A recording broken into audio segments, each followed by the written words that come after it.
So,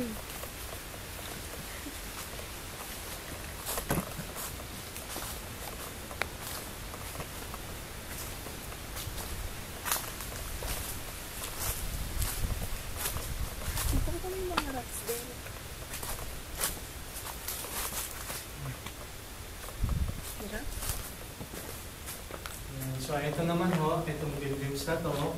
Ito po yung American warehouse. Ang nakalagay po dito, yung mga material supply po ng mga American. So, ayan, kita nyo po to. Ito yung isa sa mga nabagsakan ng bomba. Kasi nga po, yung sa